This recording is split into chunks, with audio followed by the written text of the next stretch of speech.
ইরানের কেন্দ্রীয় ব্যাংকের সঙ্গে সংশ্লিষ্ট আর্থিক লেনদেনকে লক্ষ্য করে নতুন নিষেধাজ্ঞা দিয়েছে যুক্তরাষ্ট্র। এর আওতায় $130 মিলিয়ন বেশি মূল্যের ক্রিপ্টো সম্পদ জব্দ করা হয়েছে। বুধবার 15 জুলাই এই তথ্য জানিয়েছে মার্কিন সংবাদ মাধ্যম সিএনএন।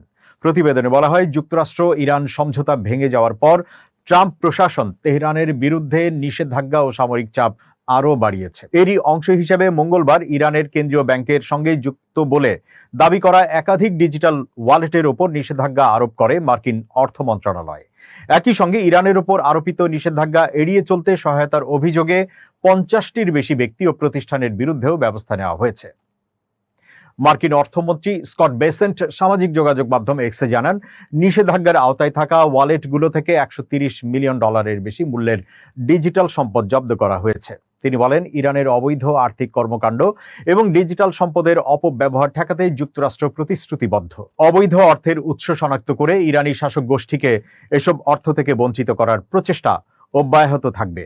সংশ্লিষ্ট একটি সূত্রের বরাতে সিএনএন জানিয়েছে, এই নিষেধাজ্ঞার আওতায় বৈশ্বিক ক্রিপ্টো লেনদেন সেবা প্রদানকারী প্রতিষ্ঠান টেথারও রয়েছে। এর আগে চলতি বছরের এপ্রিলে ইরানের সঙ্গে সংশ্লিষ্টতার অভিযোগে $344 মিলিয়ন মূল্যের ক্রিপ্টো সম্পদ জব্দ করেছিল ট্রাম্প প্রশাসন। এদিকে ওয়াল স্ট্রিট জার্নাল জানিয়েছে, চীন, ইরাক, কাতার ও দক্ষিণ কোরিয়া সহ বিভিন্ন দেশে ইরানের কয়েক বিলিয়ন ডলারের সম্পদ আটকে রয়েছে।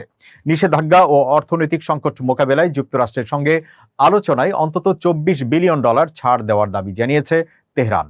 ইরানের দাবি, বিদেশে তাদের প্রায় $100 বিলিয়ন সম্পদ আটকে থাকলেও বিভিন্ন আন্তর্জাতিক হিসাব অনুযায়ী প্রকৃত পরিমাণ এর চেয়ে কম। প্রতিবেদন অনুযায়ী আটকে থাকা সম্পদের বড় অংশই চীনে রয়েছে। চীনে তেল রপ্তানির বিপরীতে অর্জিত প্রায় $20 থেকে $50 বিলিয়ন আন্তর্জাতিক নিষেধাজ্ঞার কারণে এখনো ব্যবহার করতে পারছে না ইরান।